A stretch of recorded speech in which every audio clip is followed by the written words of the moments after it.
반갑습니다. 오래간만에 우리 유튜브로 녹화를 해서 이렇게 예배를 드리게 되었습니다. 오늘은 우리가 지난주에 이어서 이사야 선지자를 통해서 하나님이 이스라엘 백성들에게 예수님이 오실 것을 예언하는 그런 그리고 그 말씀이 이사야서에서 기록된 것이 신약 성경에 또 신약에 예수님께서 그 하신 것으로 연결되는, 그래서 그 말씀의 성취, 말씀이 이루어지는 그 말씀을 함께 배워보고자 합니다. 먼저 기도하겠습니다. 사랑하는 주님, 한 주 동안 우리를 지켜주시고 인도해 주시니 감사합니다. 오늘 우리가 유튜브로 예배를 드립니다. 우리가 서로 얼굴을 보지는 못하지만 함께 또 예배를 사모하는 마음으로 이 자리에 왔습니다. 이 시간에도 말씀을 함께 들을 때에 함께하여 주시옵소서. 예수님의 이름으로 기도합니다. 아멘. 먼저 말씀을 읽겠습니다. 말씀은 이사야서 53장 5절 말씀입니다. 그가 질림은 우리의 허물 때문이요 그가 상함은 우리의 죄악 때문이라. 그가 징계를 받음으로 우리는 평화를 누리고 그가 채찍에 맞음으로 우리가 나음을 받았도다. 이 오늘 제목이 성취인데 이사야서와 이 신약 성경 예수님이 활동하던 시기는 상당한 기간의 차이가 있습니다. 그럼에도 불구하고 그가 오래전에 말씀을 한 것이 신약 성경에 예수님이 활동하던 그 시기에 그대로 이루어졌다. 그래서 성취라는 제목이 이루어졌습니다. 이 그림은 요즘 젊은이들이 많이 애용하는 타로라는 그런 것이죠. 그리고 오른쪽의 그림은 노스트라무스, 이분은 예언가인데 위대하시고 영원한 하나님은 혁명을 완수하기 위해 오실 것이다. 예수님이 오실 것을 이 예언가가 예언을 했습니다. 그리고 타로라는 것은 우리가 취미삼아 또 재미삼아 이렇게 운세를 보는 건데 앞으로 되어질 것을 그렇게 예언하는 그런 유의 말이죠. 그죠? 그리고 한때 우리나라 92년도에 이 땅이 멸망할 것이다. 그래서 공중으로 이렇게 올라가서 천국으로 갈 것이다. 이렇게 해서 한때 우리나라가 TV 생중계도 되는 그런 아주 코믹한 일이 일어났죠. 근데 결국에는 그 일이 거짓으로 판명되어서 그 일을 주도했던 많은 사람들이 어두움으로 거짓 예언자로 판명이 되었습니다. 이분은 엘빈 토플러라고 21세기 들어 가장 위대한 미래학자가 예언한 것인데 20년 전에 한국은 세계 20년 후면은 한국은 세계 최고 강대국이 되어 있을 것이다 라고 예언을 했습니다.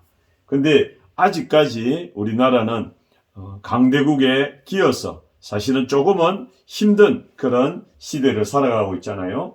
최고의 미래학자라고 했지만 그 또한 완전하지 않다. 인간의 예언은 완전하지 않음을 알 수 있습니다. 그래서 우리가 여기서 알 수 있는 것은 인간의 말, 인간의 예언은 우리가 신뢰할 수 없는, 단지 참고할 수 있는 정도는 되지만 신뢰할 수는 없다라고 생각할 수가 있겠습니다. 이사야 선지자가 활동할 때 유대는 아수르라는 강대국, 애굽이라는 강대국, 북쪽의 아수르, 남쪽의 애굽, 강대국에 의지하는, 그야말로 사람의 눈으로 시각으로 강대국에 의지하는 그런 나라였습니다. 하나님은 형식적으로 믿고는 있다라고 그런 나라가 유대라는 나라죠.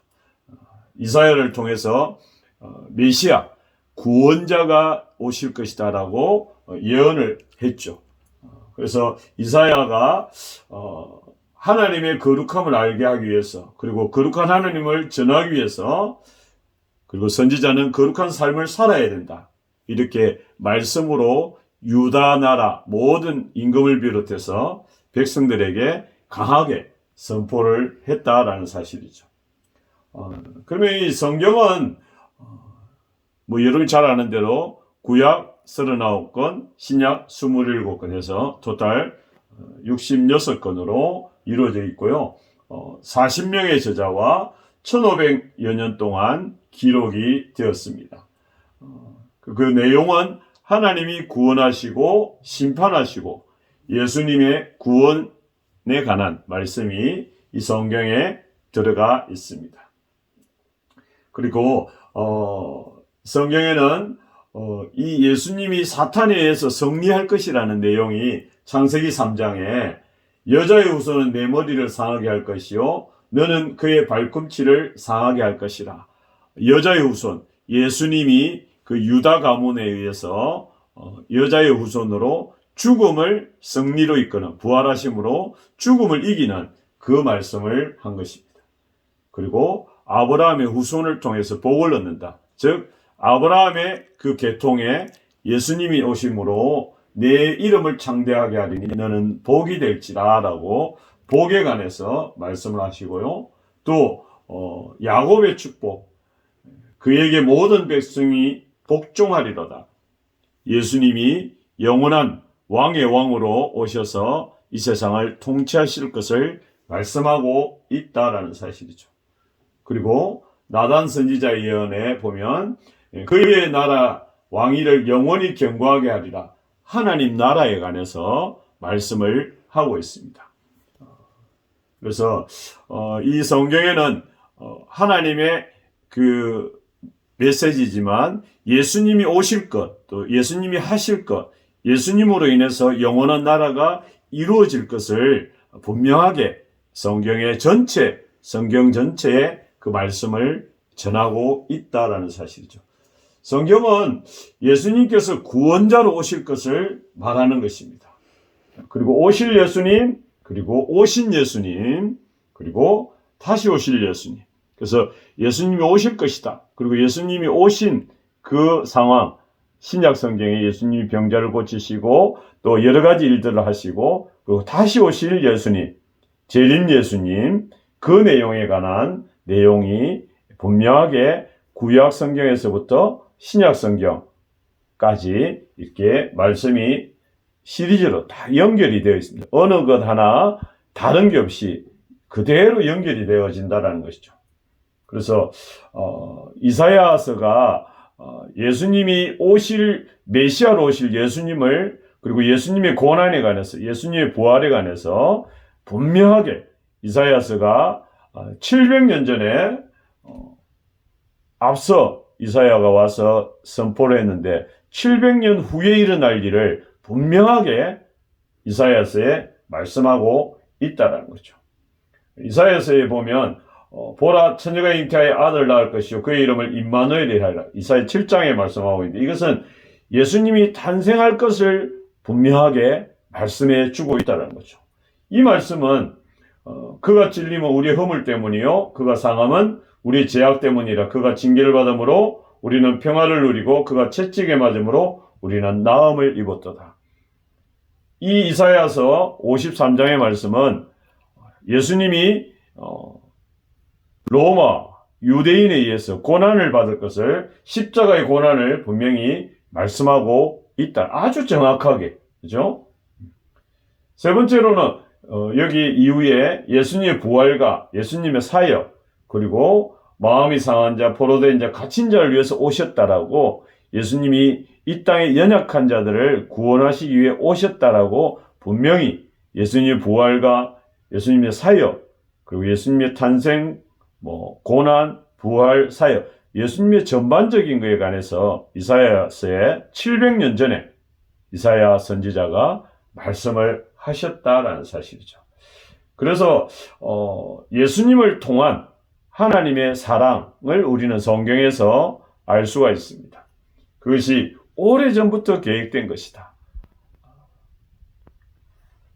아담과 하와가 에덴 동산에서 하나님의 사랑을 저버리고 그들이 범죄를 저질렀을 때 그를 그냥 두지 아니하시고 하나님께서 그들을 또한 인도하시고 또 아담의 후손을 통해서 지속적으로 이스라엘 민족들이 계속 반복되는 죄를 지었음에도 불구하고 하나님은 그들을 인도하실 선지자를 주시고 왕을 주시고 나중에는 예수님을 이 땅에 보내주셔서 그 이스라엘 백성들, 하나님을 믿는 모든 백성들을 구원하시기 위한 하나님의 사랑은 창세에 이 땅을 만들 때부터 아담과 하와를 만들 때부터 계획된 하나님의 사랑이다. 갑작스럽게 이루어지는 것은 결코 아니다라는 사실이죠. 그리고 하나님의 계획은 모든 것이 결론은 예수님에 의해서 예수님을 통해서 성취되어진다. 그래서 우리는 예수님을 믿는 자에게 나에게 오는 자에게는 구원의 평안의 복을 주겠다라고 수고하고 무거운 짐진 자들아 다 내게로 오라 내가 너희를 쉬게 하리라. 나는 길이요 진리요 생명이다. 나로 말미암지 않고는 아버지께로 갈 자가 없다라고 분명히 말씀을 하고 있습니다. 왜?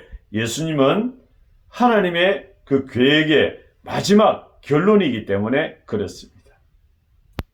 그래서 우리가 이런 사실을 믿는다면 확신을 가지고 그래서 우리는 전도해야 되고 그래서 우리는 생활 속에서 나의 삶을 통해서 예수님을 전해야 되는 책임이 있다라는 사실입니다. 여러분들이 우리가 이렇게 지속적으로 예배를 드리고 성경 공부를 하는 이유가 결국에는 그 일을 하는 목적이 뭐냐? 예수님의 사랑, 예수님의 구원 계획을 모르는 사람들에게 전하는 것입니다. 이 일이 우리가 해야 될 일이다라는 거죠. 오늘 우리가 이사야서를 통해서 이사야 선지자가 700년 전에 예수님의 그 계획, 예수님의 탄생, 고난, 사역, 부활 이 모든 것들을 세밀하게 말씀하신 이유, 하나님의 그 사랑은 하나님을 모르는 이스라엘 백성들에게 하나님의 계획을 미리 선포하신 것이죠. 그래서 예수님을 통해서 모든 구원 계획이 이루어졌다라는 사실입니다. 우리가 믿는다면, 이 사실을 믿는다면 우리는 확신을 가지고 전해야 할 필요가 있다라는 사실입니다. 제가 이제 기도하겠습니다. 사랑하는 주님, 오늘 이사야 선지자를 통해서 예수님이 오실 것을, 예수님의 고난과 예수님의 사역과 예수님의 부활과 그 모든 사실을 선포하신 그 내용을 오늘 배웠습니다. 하나님은 우리를 사랑하셔서 우리를 그냥 두지 아니하시고 우리를 위에 예수님을 보내주실 것을 선포하신 것을 오늘 다시 한번 알게 되었습니다. 우리가 이 사실을 알고 깨닫고 우리의 구원자 되시는 예수님을 믿고 나갈 수 있도록 인도하여 주시옵소서. 이 코로나 시국에 우리 모두를 강건하게 지켜주옵소서. 예수님의 이름으로 기도합니다. 아멘. 우리 총회 결과 우리 임원들이 이렇게 정해졌습니다. 여러분들이 기억하시고 우리 임원들은 2022년도 우리 중고등부를 잘 이끌 수 있도록 지금부터 기도로 준비해 주시면 좋겠습니다. 그리고 12월 19일은 신구 임원 21년, 22년 그런 임원들 함께 간담회를 갖고자 합니다. 그때 함께 식사를 하면서 같이 만날 수 있으면 좋겠습니다. 이제 내년에 중1 올라올 학생들이 한 6명 가까이 됩니다. 그래서 여러분들이 잘 또 선배로서 맞이해 주면 좋을 것 같습니다. 제가 이제 축도함으로 오늘 예배를 마치겠습니다. 이제는 우리 주 예수 그리스도의 은혜와 하나님의 크고 놀라우신 사랑하심과 성령님의 인도하심이 오늘 하나님께서 예수님을 통하여 이루가실 그리고 이루가신 모든 구원 계획을 믿고 또 예수님을 더욱더 따르고 나아가고자 결심하는 우리 학생들과 우리 선생님들 머리 위에 이제로부터 영원까지 함께 하시기를 예수님의 이름으로 축원하옵나이다. 아멘.